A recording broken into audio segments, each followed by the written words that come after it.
everybody? Thank you for coming back to another episode of the Brand Builder Podcast. And as always, you guys know I'm joined by our co-host, Robert Garcia. Some of you are seeing this in a cool way, which is we're actually streaming this or recording this on video, and some of you may not be, able to see that, but we do encourage you to go. Today's show is going to be all about planning for 2024. We know that there's a shift in the market happening. We know that there's going to be this big change, whether it's a down market, an up market, the change in inflation, the change that's happening around us, and we see it every day. We know that's going to happen. But as business owners, our plan is our guide to survival. So if you don't have a plan, or if you think you have a plan but need to revisit that plan, I suggest you stick along with us today. We're going to walk you through the 4 pillars of building a marketing plan. And then we're going to tell you how you can get your own strategy for free through the agency as well. So grab your popcorn, grab your coffee, grab some water. Let's get this show on the road. Welcome to the Brand Builder Podcast. I'm your host, Amir Tabrizi. I'm a side hustle digital marketer turned agency owner who has managed over $2 billion in marketing budgets. I'm obsessed with the brand building process through video content, social media, and all things organic, leveraging search engine optimization and the power of Google. Every week here on the Brand Builder Podcast, we dive deep into the dynamic realm of digital marketing, unveiling the tools, strategies, and insights that can empower your brand in today's digital-centric world. Not just go over some quick hacks and tricks that will yield you no long-term growth. Whether you're a startup looking to make a splash or an established brand aspiring to reach new heights, our podcast is here to illuminate the path towards your success.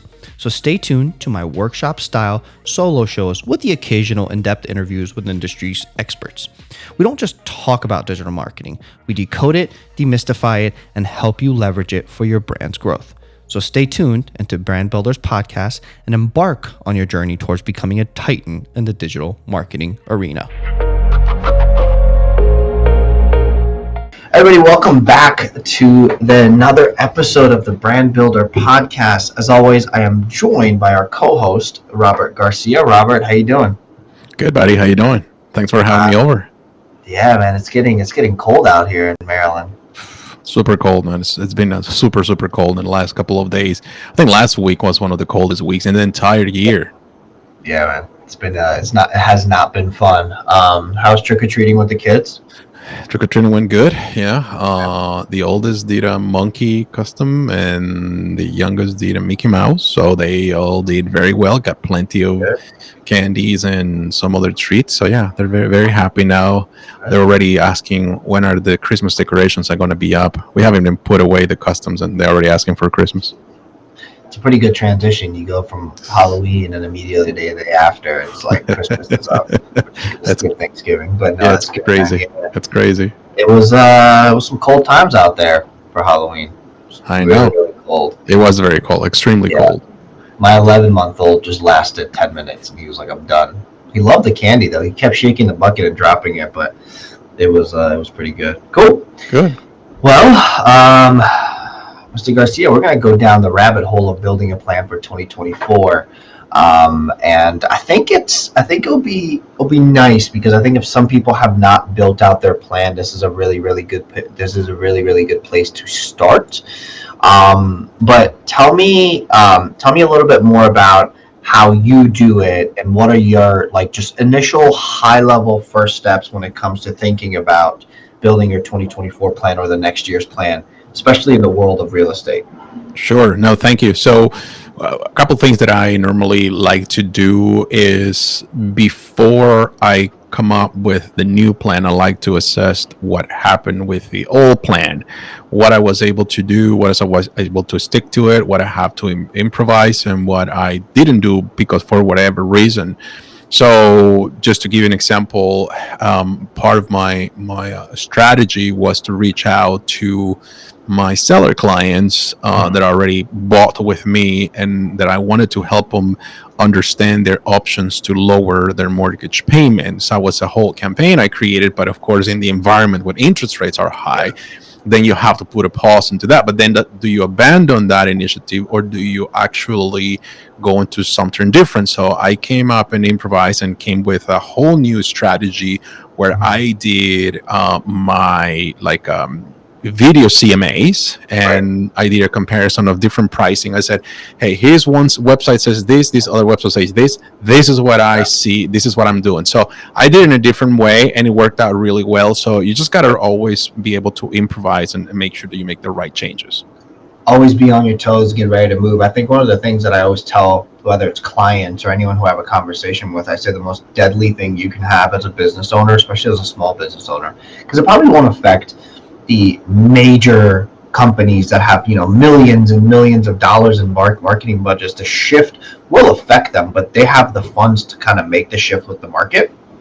So one of the things I tell people, it's like, listen, if you're not on top of it and are not looking and always don't have, like, when do I shift? When do I not? When do I do this? When do I not? Like, you're always just going to be left behind, and it's really tough. You and I got to experience it a little bit when COVID happened, in 2020, when everything was going from, between January to March in Maryland specifically, like, things were just shifting, right? And then we hit March, and then we made that shift. So I think that was an interesting time. Cool. So for me specifically, what I would say is that I like to have this plan started by the end of Q3. Right. The reason I like to do that is because I think from an agency owner's perspective, one of the things that I want to see is I want to understand the shift of the market, but I also, and we'll take you guys through this exercise today, I go through every single step of this 4 pillars, right? And I re-identify my audience, and I rediscuss the journey, and I rediscuss the SWOT analysis, and then I really think about my tracking tools. So we do this pretty constant. So let's just jump into it. So I'm actually going to pull up some of the things we're going to talk about. So there are 4 pillars in any marketing plan that you guys will see. See if I can make this a little bit bigger for you guys, and you guys can see us still on the side. By the way, I just realized this apple behind me makes me look very teacherish, so that's aesthetically pleasing. I don't know why it just came out, but hey, I'll get back to it. So there's 4 main pillars. There's kind of the 4-point pillar of a marketing plan. It's your identify stage, right? So we're gonna talk about this. So we're gonna talk about the identify stage. We're gonna talk about the journey. We're gonna talk about the SWOT analysis, and we're gonna talk about the trend. So the first thing is really identify. Define your target audience. Who is your target audience, right? We're gonna identify that. So let's kind of jump into it. So one of the exercises that I personally like to use, and for the people that are not able to see this, you're listening to this in your car or somewhere else, you can reach out to us, marketing@agency270.com. That's marketing@agency270.com, and we'll send you this as well. And if anybody who's seeing this and is interested, you can either take a screenshot of this, or you guys can send us an email again at marketing@agency270.com. And what we will do is we'll actually send you a copy of this so you can kind of work it through together. But one of the things we like to do is specifically go after, the identify stage, right? So we break the identify stage into 4 sections: the goals and values, challenges and pain points, source of information, and objections and roles. These 4 points right here, these 4 pillars and these 4 spots will give you exactly what it is you need to build out who your identifying audience is. Like, who's your target audience? If you don't know, this exercise will kind of help you get there. So the middle section is some basic information. What is the location that you want to do the most business in? I always suggest to people, small, medium-sized business owners, don't just say, like, for example, like, if you're a realtor and you say, I want to do business in DC, Maryland, and Virginia, that's a huge net to cast out. And then you have to work that industry, right? So my suggestion would be, like, go neighborhood specific, or an agency owner like myself or any other business owner, like, go specific into potentially location. Now, if you are service-based, so if you have a SaaS company, a software company, I would say, the location for you could be worldwide, because that becomes irrelevant. Then I always ask about who is the ideal client, like what age are they at that they're buying this. I'm not asking you, it's a 25-year-old buying this. It's like, for me specifically, it's 30 to 50-year-olds who are brand new business owners or like, getting involved in it. What's their level of income look like? What has been their past buying experience? Their family involved. This is, again, a little bit more for realtors, like real estate agents, like family size. What are their interests and hobbies? What's the level of education and other things that are identifying factors? So this, for example, if I was doing this with Robert, and Robert, maybe you and I can kind of live play this a little bit. So if Robert and I were doing this for his business, for his real estate agency, I would break it down for him. Be like, hey, what's the location? What is the ideal age range? When it comes to age range for real estate agents, I would suggest you think about, do you want to work with first-time home buyers, move-up buyers, or downsizers, right? Or the people who get ready to move out of their home to, kids are gone, we need a smaller location, right? So like I would ask those things. And then really the only reason the income comes into mind is that if you want to work with first-time home buyers, but your income is at $500,000, that doesn't make sense, right? So those are some of the identifying factors. So Right. Those would be the middle points. I don't know, Robert, what your thoughts are with this, but is this something that you use when it comes to building out your business plan? Yes, that's exactly something that I do all the time. It's kind of like just go all to the processes to make sure that what do you have in mind, it's that you're going to work within the structure that you created for yourself. Right. Absolutely. Cool. Well, let's go on to the next item, like goals and values. So some of the things you want to look for here is like, what are the goals they are trying to achieve and what are their values, right? So for an example, we're going to keep using Robert as an example. So Robert, as a realtor, like what would be, let's work this as if you're doing move up buyers, right? Somebody who has a house to sell and somebody who wants to buy a home. That's whether the family is expanding or such, right?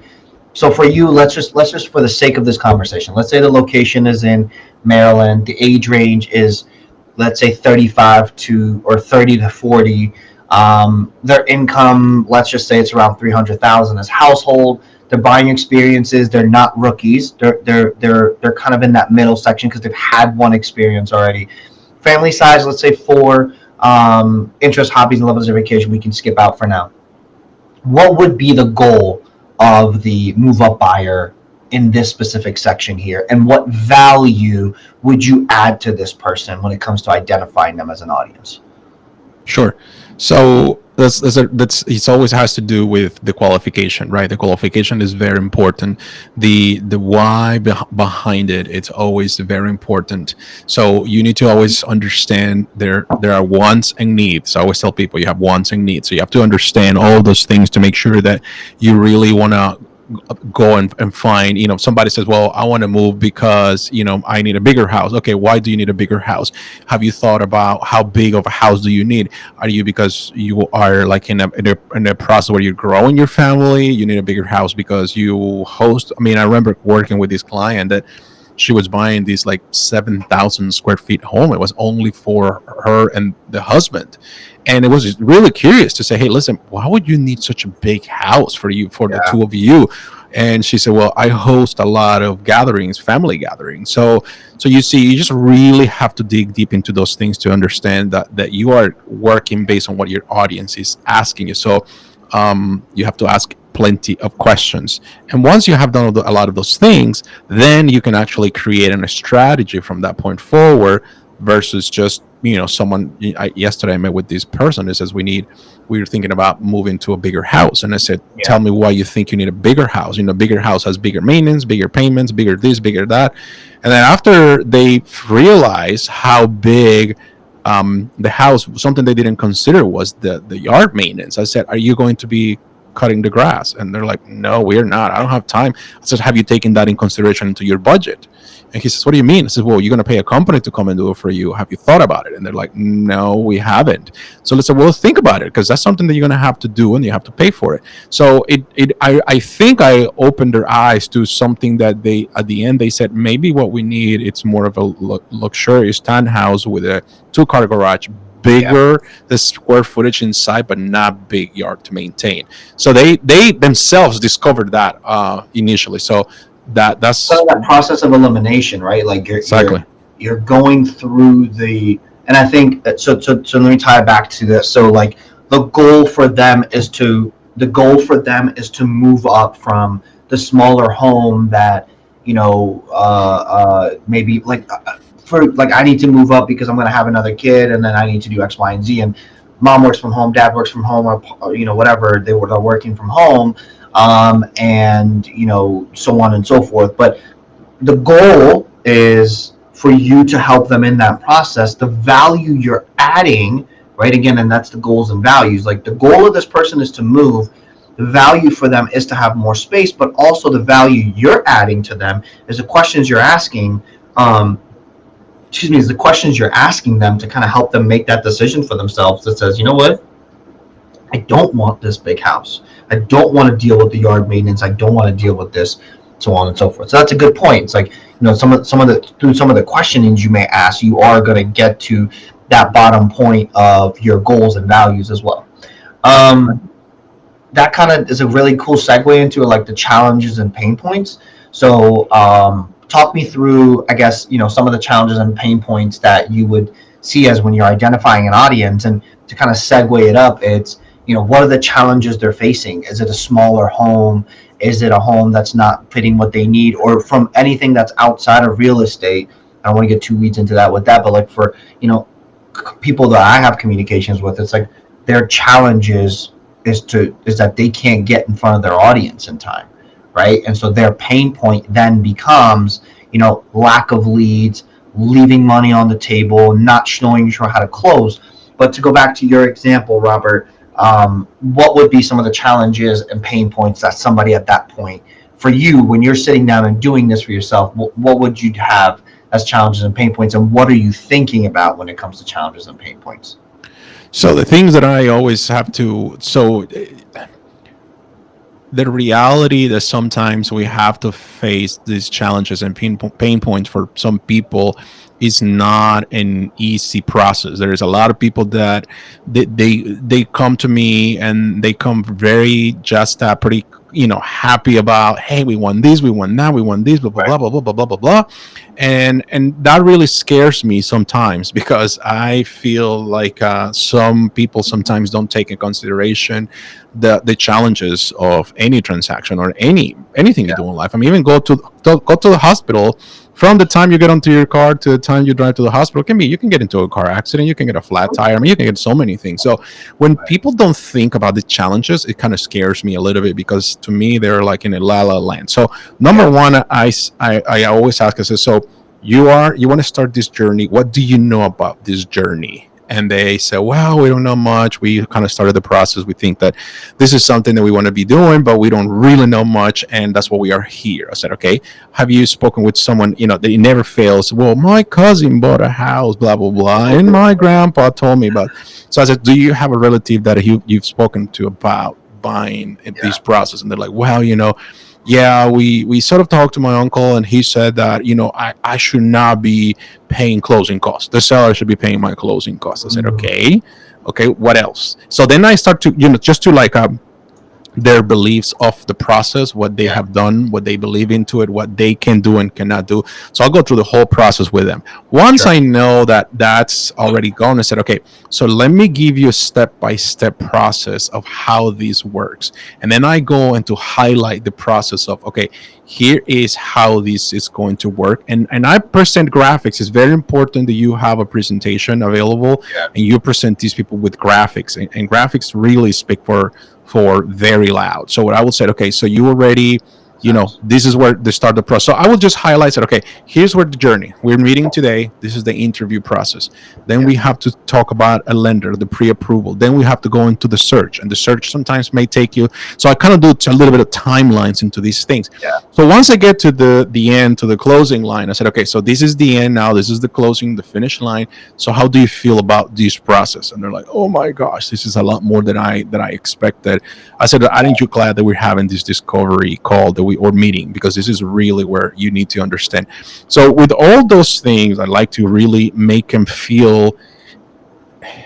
A lot of people, what they do is they just want to sell. They're like, okay, you want to buy a house? Okay, sign here, and tomorrow morning I have a list of 20 homes. Let's start looking, and the first house that you think it fits most of the check marks in the list, then that's the one we're going to make an offer. It doesn't work that way, because what happens is in the process, there is something called buyer's remorse or cold feet. In the process, once they are under contract, they'll feel some of that stuff. And believe me, it's very challenging. So what I always tell people is said, you rather let's just face the challenges right now. And each stage, I have a process of 10 different stages, and each stage has a whole thing that can reveal potential challenges. Okay, sometimes I said, okay, showings, when can you see homes? Well, we work from Monday to Friday, we have to commute this much and blah blah blah. So by the time we get home, we're super tired, so I don't know if we have time. So I said, okay, so we're only limited to a Saturday and Sunday.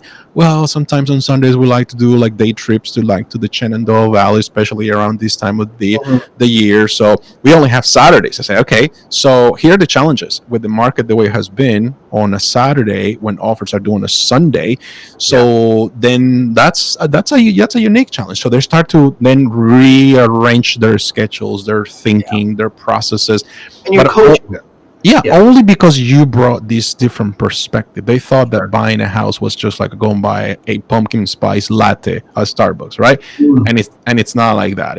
You do need to be sponsored by Starbucks. I think at this point, I think I need to reach out to headquarters and say, what's the deal, guys? So that's where this phase is very important. Yeah, cool. So good points. I mean, I think the challenges and pain points you definitely want to go through.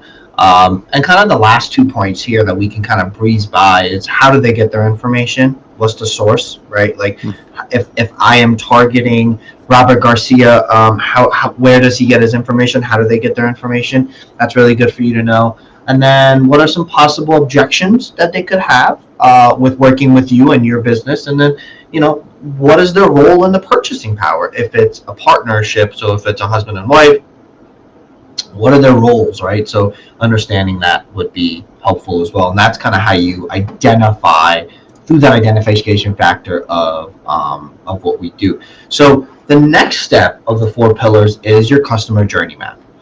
This is huge because I think this shows what it's like to work with you. And if you don't know that, and if you can't really process that information to tell yourself, hey, this is what it's like to work with me, then how are people supposed to buy you? Really ask yourself that question. What is my customer journey? I have had conversations with people where we walk through their customer journey, and I've done this for myself. When we walk through our customer journey, I will identify points that I go, wow, why is that there? Why is this here? And then the other point is have somebody else go through that journey. And like Robert and I will do this together. It's like I will walk him through the journey. I will send him the intake form. I will have my team reach out to him. I will have him go through the Google My Business forms and the SEO points and all this stuff. And he'll tell me, this was hard. This was annoying. I don't like this. Oh no, I really like this. Oh no, I really like that. So when we discuss this and I tell you the pain points and Robert can give us some live examples, ask yourself, is that something you would want to do? Is that something you would want to experience? Or is it just more convenient for you for it to be there? And then who can you have go through the journey that can tell you straight up and be honest with you and say, dude, this sucks. We need to change it. So let's kind of go through this. There are 5 stages of any journey. You have the awareness stage, the consideration stage, the decision stage, service stage, and the loyalty stage. The awareness stage is exactly what it sounds like. They need to become aware of you, right? They need to know that you're there. They need to know that you exist. They need to know that when they're thinking about buying or selling a home, that Robert Garcia and Capital Crest Group exists. They need to know that when they're looking to market their small to medium-sized business, that Agency 270 exists. What is the customer action? What are the touch points? What are the emotions that are built into it? What's the pain point and what's the solution? Action, pain point, solutions. If you don't pay attention to anything else we talk about today, actions, pain point, solutions. This section right here, the solution section, is going to be why you will become better than your competitor because you're thinking about it, they're not. So the customer action of the awareness stage is simply looking up whether it's marketing agencies near me or a realtor near me or I want to sell my home. What are they looking up? What are the actions they're taking? Most likely this action here for a lot of people is a search on Google or a search on their phone or whatever, or a phone call. then what's your touch point? What are the emotions that are built into it? What are their pain points and what are their solutions? So for us specifically at the agency, the touch points here are, if they're looking us up on Google, touch points are on our Google business profile. You have all of our services, you have our reviews, you have all the things we're posting about, and you have some of our guides that are there. The emotions are simple. It's a decision making factor that, the emotions are whether they are struggling, so they may be desperate, or they're looking ahead, right? The emotion here for us as an agency does not really make a difference. The pain point, if you're looking for me, you need me. So the pain point is, if you are looking for me, you need me, whether you need to generate more leads, whether you need to get your business out there, or somebody in your neighborhood is taking, as far as a real estate, somebody in your neighborhood is just, eating up your listings left and right, or as an agency, your competitor is eating things up. And my solution to that point specifically for the pain point is giving out guides, giving out content. Right? And then we can kind of, and I'll briefly go through the rest of them. But for you, Robert, as I kind of talk through this, what I would love to hear from you is from a real estate perspective. Really, for you, the awareness stage is kind of relevant to everybody. The consideration, the service is the service, right? You're either going to help them sell the house or buy the house or buy a home. But I think I really would love to hear your input on the loyalty, and then the first two, and a little bit about this stage. But and then I'll, we can kind of discuss some of those questions. I'm sure I'll have some questions for you. But for us, as I just mentioned, from the agency perspective, that's where they are.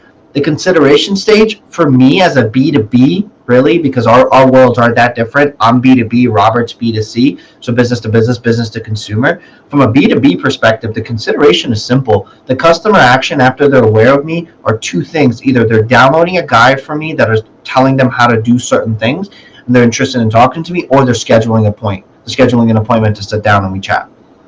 The touch points are simple. Download a guide, schedule a call. The emotions, they're getting a little bit more potentially vulnerable. They want to talk to me, whatever that is. I don't really focus on the emotions and the consideration here, really. But their pain point is still the same. They need me. They found me. They looked at what I did. They liked my content. And my solution is the strategic plan that I can give them. For us as the agency, when it comes to the decision and service, the service is exactly what they want. The decision factor, the biggest thing here for us, and the customer action here is, they've scheduled a time, we've sat down, we've done the discovery, they've told me everything about their business that they needed to tell me. The emotions are, again, kind of getting higher and higher. Their pain point is still the same.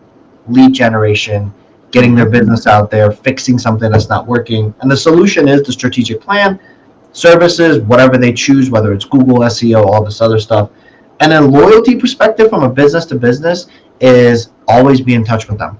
I want my clients to always know where their money's going. And I always even say this, and I even say this to clients, honestly, is the no updates. Hey, listen, I have no update for you this time, but I want you to know we're working hard. Because the last thing anybody wants to know is, I'm giving you this much money, what the heck are you doing for me? So that's kind of our customer journey map. I wanted to just quickly run through it to set the standard of what some examples are. But Robert, for you specifically, from a real estate perspective, talk me through some of these for you. You don't have to go specifically into everything I just went to, but from a high level perspective, tell me a little bit more about some of the things you do at these different stages, and how do you identify pain points and solutions? Yeah, it's a really good question, and it's a very loaded one, because the reality is, this is industry that is very emotional. It's based on emotions all the time, and sometimes emotions run high, sometimes emotions run low, and you just got to really understand what it is. I was sharing with you earlier that I wrote an offer on this property, and my clients did not get it, and they did all they can, even pay above asking price, and they still did not get the property. So do they feel happy about it? No, they're not happy. Do they feel like, shall we kind of take a break and not do anything? Potentially, they could feel that way, but here's where you have to really come and bring perspective to them, to say, okay, so we have to forget about what the noise that is happening. We always have to concentrate on the big thing. So right now, what I can say is the awarenesses, consideration, decision, and service, and loyalty, all are just things that you need to really make your clients for them to understand and know that you have always their best interest at heart, no matter what's happening. Yeah. So you always have to tell people that they have to make a decision based on what is good for them. But you also, as a realtor, you have to be always very careful all their needs, and their needs change quite often. Their circumstances may change, and you just really have to be very aware of that all the time. It's not always just sell, sell, sell. It's always sometimes, sell, go through the process, check one more time. Hey, it's everything is still is considered the same, especially in a market where things may, a buyer may have to write 4 or 5 different offers. You always have to be careful with their finances. Hey, has anything changed with your finances? It's everything the same. Can we check with the loan officer because the letter is 30 days old? Can we go back and check with the loan officer? Can you imagine that 30-year interest rate? Oh my gosh. Okay, sorry. And then like, for one of my clients has been kind of discouraged. I saw in the news that interest rate went down last week towards the end of the week. So I texted one of the loan officers that I do business with and said, hey, Paul, is it true that interest rates kind of came down? He's like, yeah, actually they did take a dip this towards the end of the week. Yeah. I said, how big it is? He says, like, half a point. So I went back and said, hey, listen, don't get discouraged. Interest rates came down by half a point. This can be something that it's just a seasonal thing. The Fed did not raise the interest rates, so it may be a hint that they are done with that. And then the job and the employment report, it was not as strong as expected, although the holidays are around the corner, and the unemployment actually went up a little bit. So you have to interpret this data for people. People have no clue of what it means to them. So once you bring these, like, oh really, yeah, oh wow, okay, I didn't know that. Thank you for doing that. And then people's like, okay, it makes total sense now that what you're doing and explaining them how it works. I think it's the it's the calm in the midst of crisis. Do you know what I mean? Like, there's this book that I absolutely love, and I'm gonna butcher the name of it. It's the fox, the horse, the boy, and the mole, or like some that variation. And one of the things that always stands out to me is they're all in this forest, like they're going through something, and they can't see what's ahead, right? Like they can't see like it's foggy everywhere, but the only thing they can see is the next step. So the boy stops in the middle of it all and goes to the horse. It goes, I'm scared. I don't know what to do. I can't see what's ahead. I can't see what's at the end of the tunnel. And the horse goes, well, do you see your next step? He goes, yes, I do. And it's like, okay, just take it. Like that overthinking ways, right? So I think to kind of relate it back to what you're saying is, it was you're providing that. Don't look so far ahead. Like look at the present. Like let's be present. Let's look at what's happening now. So you're the calm in the middle of the storm. And so I think that's one of the things that, especially in the people in real estate, honestly, if you want to stand out, like besides anybody else, or you want to be the way to go in the industry for people to come to people to talk to, bring content to the table that talks about all the craziness and bring it down to a calmer level. We all freak out. Interest rates are going high. My house is worth this much money. There is no homes left. The market's going to crash. This is going to be worse than 07, 08. Are we in a recession? Are we not? All of this craziness. And I think really the whole notion of content creates contacts. Content creates contacts. So true in today's day and age. But sorry, Robert, go ahead. That you said that, and it triggered me to think about that whole way of like thinking that way. No, I mean it's exactly what you just said. I mean it just has to be. You have to be able to interpret data for people, because sometimes people just don't understand. They don't know. They just really they just freak out, and they just really understand. And you have to be that person that says, "Hey, listen, I get it. It's not what you wanted to hear. It's not what you wanted to do. But there's some that are better options." And I think that, to me, it's the most important thing that you can do for a client. I mean, if you're a good real estate professional, that's what you should be doing. Yeah, no, I agree. Cool. Talk to me more about your ways of for you specifically, and we do this work for you, so I can kind of speak on it. I think your awareness and your consideration is such a kick-ass system, because you do make people aware, and then you do have people consider you because you put out the content that's out there through your YouTube and all this other stuff. I think when it comes to decision making with you, there is no pressure. So I think either people are going with you or not going with you. It's simple as that. Yep. So, service is simple, right? Yep. Service is as simple as it gets. But talk to me more about the loyalty, because you do a really, really good job of the loyalty aspect and how you stay in touch with people. And then I think at the end of it, if we have the time, I want you to talk me through the video CMAs that you do. Sure, that's fine. Before that, can I drink some water today? Oh God. Am I allowed to drink? Am I allowed to yes, drink? You are. Yes, you are. So the agency we got some new water bottles, and of course I got to look out for Robert. So I'm just saying. I think the water tastes a little bit better. Yeah, it takes like 270. I don't think that's a good thing. If the water you're drinking tastes like I had I-270, we need to get you some better water. No, that's kidding. No, it tastes like a good old Scotch. Age 27 years. Yeah, that's how it tastes. Anyhow, no. So video. So I came to the conclusion, and let me touch on a couple things. Number one is working with people that want to work with you. When we come into real estate, we are forced other people to work with us. That's just the reality. So you come in here and say, well, you have to make many phone calls until you set up an appointment. But are you really setting up an appointment with someone that really wants to work with you, and you also want to work with him, her, or there, whatever? So I do kind of like a little bit of the opposite. So I'll give you an example. I was talking to this guy that I met with him twice, and he was just kind of like, hey, when the time comes, we're gonna go with you, but we need to sell our some stuff before we can make it happen. I said, sure, no problem.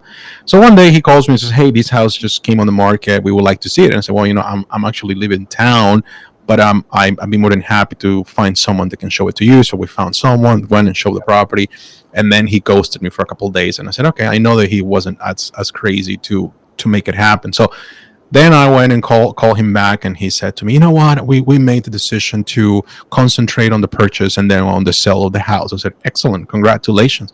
And I said, hey, what you at the beginning you wanted to sell and then buy or do it at the same time, what changed now?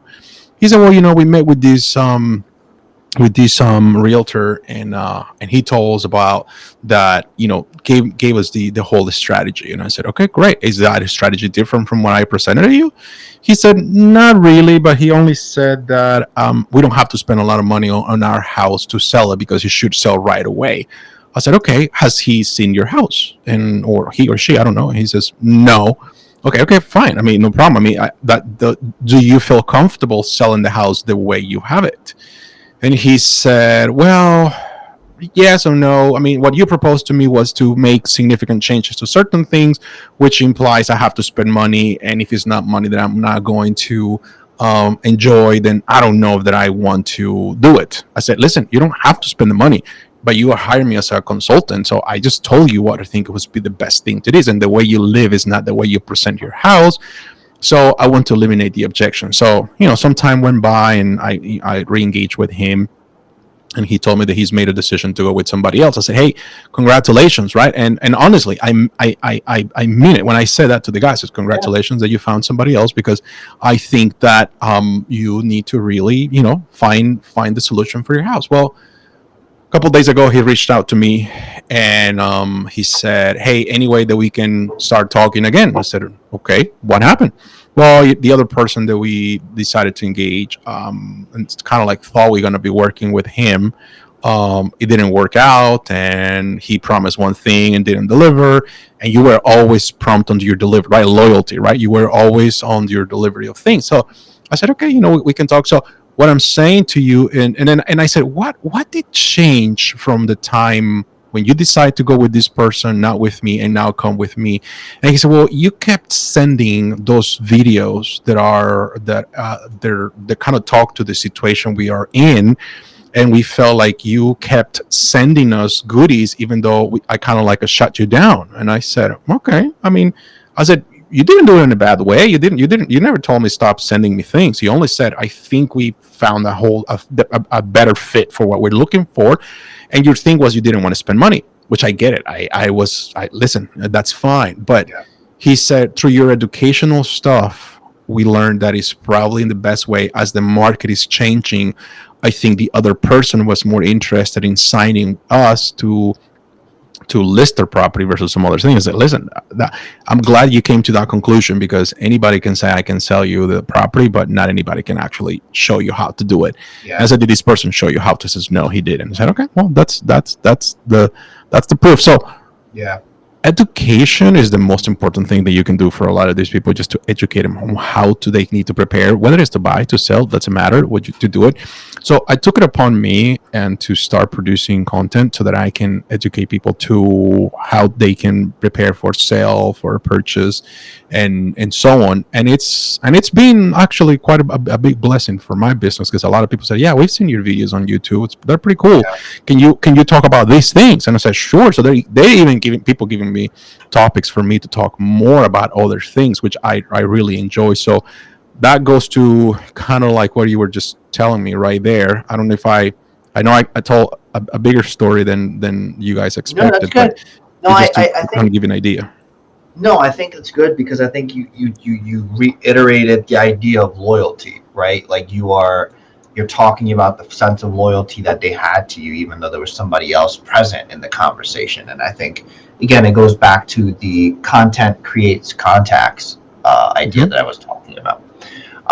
Awesome. Well, as always, we are sponsored by somebody who, by Agency 270. So let's take a second and hear from our sponsors, and then we'll get back to you guys. And the next two things we're going to talk about is your SWOT analysis, which I do want to touch up on briefly. And then maybe Robert can tell us a little bit more about how he does his video CMAs. My name is Amir Tabrizi, and I am the owner and the chief growth officer here at Agency 270. Agency 270 is a full service digital marketing team. We focus on search engine optimization, paid ads, your Google business profile, videos, video editing and optimization, posting your videos, social media management, and podcast recording and editing. Why we do what we do is because we want to help you and your message to get out in front of the world. We want to make sure that we're highlighting our clients so that they are the consumer's choice. We do that through the power of digital marketing. Ask yourself this question. If you go onto Google right now and type in your name or type the problem that you solve and you're not coming up as one of the first 2-3 choices, there's a problem there. You are losing out business to your competitor. Don't settle for next to best. Don't settle for second. Don't settle for third. Let us help you get you to the number one spot on Google. Give me a call today. Go on our website at agency270.com.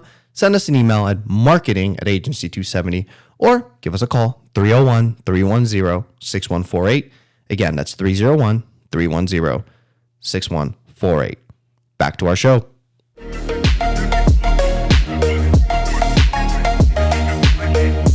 Welcome back. So we've talked about the two pillars that are the crucial pillars that we call about the 4 pillars of marketing plan. So we talked about the how to identify your audience and the customer journey, and we are now going to go into the SWOT analysis section. You will get as much as you put in when it comes to this section. Here's what I mean. If you want to sugarcoat it for yourself, cool. You're just not going to get what you need. What are your strengths? What are your weaknesses? What are your opportunities, and what are your threats? Simple. We're not going to spend too much time going through this because it really doesn't need it, but really think about what are your strengths? What are you good at, right? So if I was doing this for Robert, like, Robert, what are the 3 things you would say you're good at? Well, I'm good at videos. I'm good at this. I'm good at that, right? Like, pick those things. So for me specifically, and we'll kind of live roll it, is like, for me specifically, what we're good at is we're good at content. We're good at really being transparent. And we have some really, really cool tools that we have built in the agency in-house that can really help with your geographical targeting and getting you the people that you need, right? So I can honestly say that's what we're good at. What do we need to improve? Well, we need to find a better way for conversions when it comes to our website. We don't do a good job of that. We have a lot of visitors. We need to do a better job of that. We also need to do a better job of getting our word out there. Yes, content creates contact, but at the same time, I want to be sure that I'm creating the right content for the people. The opportunities I have is my goal is to dominate the market when it comes to content. That's that simple. I want to bring and I want to shed light into people coming in and reaching what it is that we can reach with the content that we're creating. And if business comes out of it, that's great. But my goal is not business. My goal is the content part of it. And the biggest threat, what is the biggest harm to me, is that if I start slacking on producing content, right? So the opportunity is I brought somebody on as a co-host like Robert, who's going to keep me accountable. Like I know that if I don't show up, he's going to ask me, like, what the heck are we doing? Why are we not doing this, right? So you kind of bring that accountability partner. So I offset my threat by turning it into an opportunity and the strength behind it, which is bringing an accountability partner. But Robert, take 5 to 10 minutes and walk us through how you as a real estate agent would look through and work through your SWOT analysis. Sure. So as an agent, we always have to think of the task that bring the most outcome or money, if you want to put it in those words. So you always have to look at what you are good at. So for example, a real estate agent should be good at prospecting, meaning scripting, memorizing those scripts, role playing with other people, and of course putting it in practice. That's what a good realtor should be good at. It's all this scripting. That's very important. Now, what an agent it's not good at it, maybe building systems, maybe editing videos. Okay, so I'll tell you an example. So when I decided to start doing videos, I was researching the topic. I was doing the talking head in front of the camera. I did the video, and then I went and edited a video. But I noticed that my editing skills were not up to where I wanted it based on what other videos I was watching from other people. One, and two, that it was just really a lot of work for me that it was involved, and I was not too happy with that. Then I started looking all over the place, like Fiverr and some of these other places where you can send someone to edit, and I was dealing with people that are just like a one-time type of thing. Like you give them something, they do it for you. Next time you reach out to them, they're not available or they were not responsive. So I said, okay, since this is going to be a system that I want to continue to engage, that I wanted to continue to have the tools available, then I went and talked to Amir, and Amir gave me a good solution. Then I went ahead and we went to Agency 270 to start producing these things for me. So then we created a system. He said, okay, here's how we're going to do the system. You're going to shoot these many videos on this day. So you're going to block this day. You're going to come up with all the things, and then you're going to send it over to us, and we're going to edit the videos, and you're going to release them as soon as you want, once a week, 2 videos a week, once a month. It's up to you. But then we came up in that rhythm and then the system, and then that everything started to work very well at that point. So exactly that's what I'm just giving an example, right? What you should be good at it, and what you're not good at it, you need to delegate. And the money, it's in the delegation. When you learn to delegate things to other people, that's when you have leverage, because now I can spend 2-3 hours of prospecting. I can spend 2-3 hours of showing houses. I can spend 2-3 hours going to an appointment, and I will have somebody doing things for me. Now, that leverage has a cost, but at the same time, the cost of your time invested into these things is a whole nother thing. So here's where you need to really make a distinction: what really you want to be doing, what really you want to be investing your time into it, and what you shouldn't. So this is what is very important to know: your strengths, your weaknesses, your opportunities. Okay, and this is what you need to be really looking into it. And I highly recommend you do this not only for work but for home. Like, I'm not a good at cook. I'm not a good cook. I mean, I can grill, but I'm not good at coming up with recipe. But then my wife is really good at coming up with really good recipes. So I will go ahead and say, hey, why don't I'll go to the grocery, buy you the things, put them here. You do the cooking, you prepare the meals, you put them on the plate, and we all eat the meals of family. And then you go and sit and relax and take a break. And then I'll pick up the dishes with my oldest, and then we're going to wash the dishes, put them and clean the kitchen. And that has been our system, and it's working fine. She's happy, I'm happy, everybody's happy. So you just really have to find those, and that makes a team. Now, like, that really creates a team, and a team outperforms an individual. Yeah. Yeah. No, 100%. I think identifying factors are huge, right? Like, what am I good at? What do I need help? I think what happens is a lot of business owners get caught up here because they're not honest with themselves, and then they lose all the opportunities, and then because the threats step in, right? We think we are so good at everything, and it's like, you're not. Let's be honest, you are not. Let's just be honest with yourself. I'm not good at everything, so I need to make those things. So I think those are huge to kind of think about. And then this is something that we have that I absolutely love, and we use this a lot. It's called the problem and solutions table. So it's simple. It's 3 tiers. It's what's the problem, describe the problem, and what's the solution you can get out of it. And I use this a lot. I use this, honestly. It's interesting because you mentioned how a SWOT analysis could be turned into kind of like a, you could do this in your home type of thing.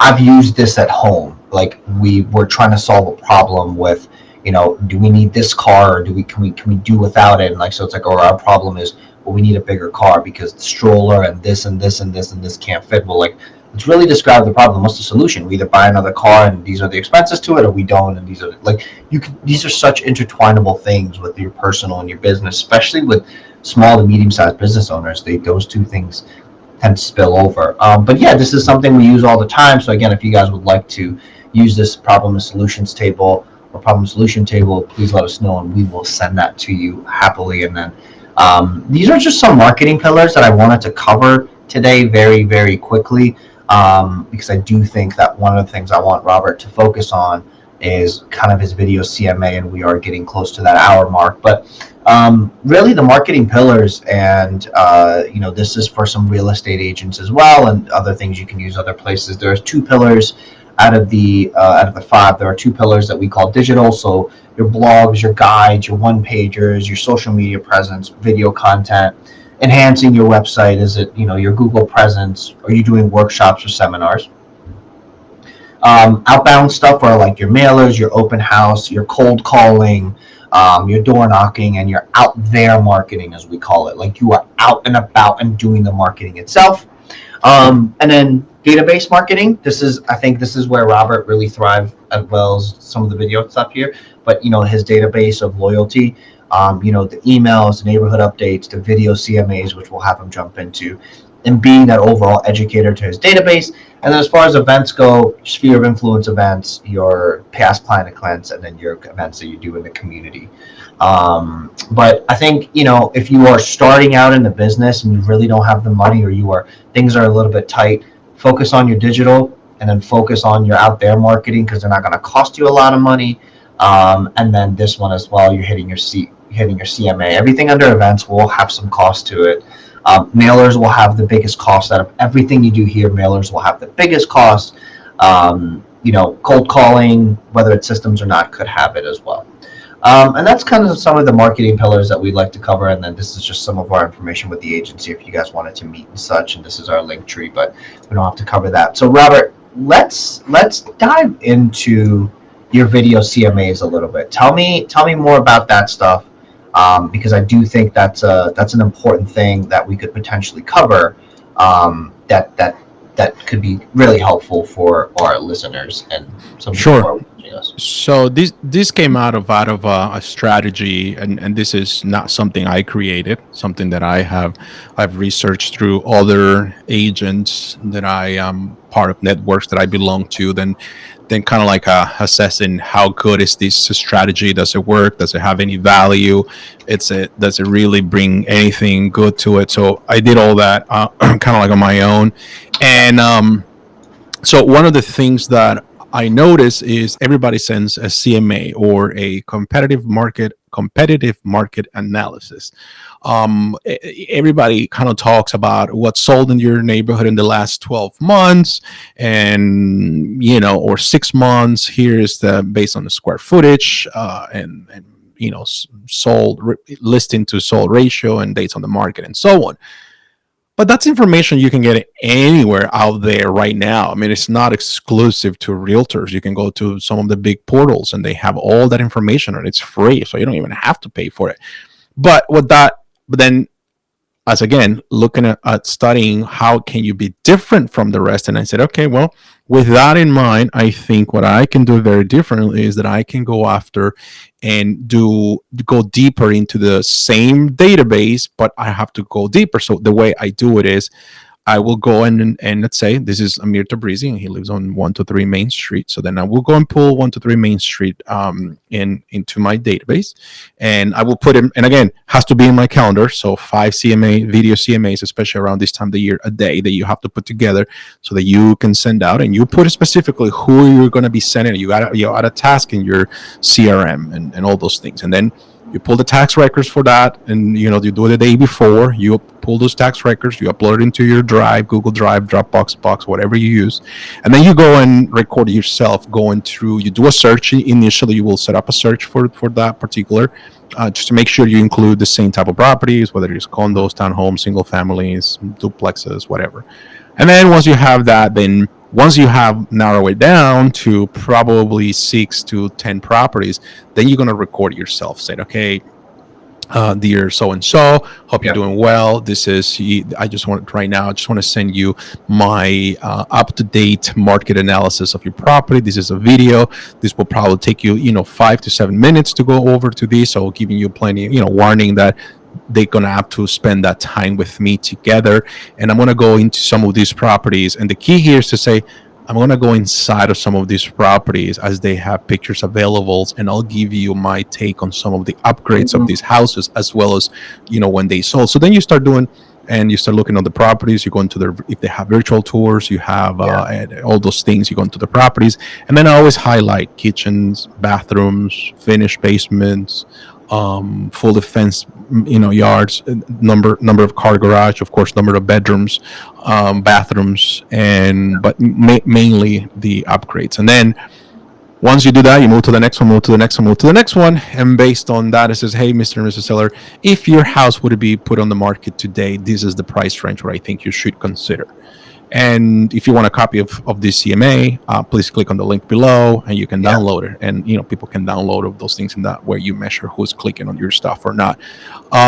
That's how you do it, and you just put it on autopilot. You do it, you do it, you do it, you do it, you do it. Now, you just do it like that and forget about it? No, that has a plan of action. Then you have to call. So you have to look at if they click on it. They click, they open, they download it. So they click on it. They open the video or watch the video, and then they downloaded the information. So those are like the 3 things that I'm looking for. Those become my A priority client. If they only did 2 things, become B. They only did 1 thing, they become a C. And that only tells you they maybe we're not in the right place and so on. Then I will go ahead and send them a text message. Hey, so-and-so, I want to alert you. I sent you an email that it has a condensed version of this. Here is the link to the video, but I highly recommend you go to the email. Then you send a text message to that. And then you follow up a week later with a phone call. Hey, then you call them. They already know you. You already done business with them. Then you said, hey, just want to check with you. I sent you a video CMA. I hope you find it helpful. 99% of the time they said, oh my gosh, that was just amazing that you were able to show all these properties, and you went inside of that, show me all the things they've done. And then they start telling you what they haven't done to their homes and what they've been hoping to do to their homes, and how you can be of coaching to all of them. So all that stuff starts to really come pretty handy, and it comes all that. Now, as I said, if you guys need any help creating the template, these guys right here, Agency 270, they can help you create a template for all those things. Tell you what software to use for videos, how you can record it, how you can embed it, and how you can send it, and what CRM to use to track it. They can help you with all those things. Don't ask me technicalities. I only say I want a car that has six cylinders. It can go 0 to 100 in 5 seconds, and they built it for me, and they gave it to me, and now I have this super fast vehicle that they've done for me. That's all you really need to care. Don't get into the details of if it is this thing or that thing. What about this? It's simple, people. If people want, now with that alone, you have already dethrone the big search engines when it comes to looking for homes, because first thing they're going to say, well, this is totally different than what you can see on Zillow or some other places. And you're like, yeah, exactly, it's different. That's why you and I have worked together. You and I have still this connection, because I am different than the rest, and that sets you apart. You can send it as a text message too, if you want to start with a text message. Doesn't have the same, and correct me if I'm wrong, Amir, does not have the same metrics, because email you can measure some other things than text message. Yeah. But it does really work out well, and people always get back to me, and I have generated business out of that strategy. So highly recommend that you guys try it. Yeah, the metrics through texting isn't there. You can't track that they open it, where they click, so on and so forth, because it's an interface on their phone, right? So it will not do you as much justice if you can email them. But if they need something urgent, or if that's their preferable method of communication, then that's just what you have to do. You just have to make sure they're clicking on stuff that you want them to click on, right? Yeah, no, I think one of the main things one of my main takeaways from what you're talking about is the assigning yourself the task of who you're going to do it for. So you're not just showing up and saying, I'm just going to do it. I'm going to do it for 123 Main Street, 124 Main Street, or the 5 houses on Main Street that I want to hit. And I think those are definitely good ways to do it. Awesome. Well, those were our points of content to you for your 2024 marketing plan. We are now we're in November. We're at the beginning stages of November. So by the time you guys are hearing this, it's be a week from, we are recording this on the 6th. It'll be a week from today. You're getting closer to the time, and our strong recommendation to you is get it going. Start something if you haven't started. If you've already started it and really need to look at certain things, do it. Don't wait around. Don't wait and see what's going to happen to the market, because you will be behind the 8 ball, and your competitor will eat away at whatever is left of your industry to eat up away at. So, Robert, as always, thank you so much for your insight. Thank you for joining us. We want to thank everybody else for listening in. And again, if you haven't seen this is actually going to be on video format as well. So you'll see kind of some of the things we talk about as well. So we do encourage you to go and check us out on YouTube as well. So without further ado, Robert, as always, thank you so much. And we will see you on the next episode. Thank you, guys.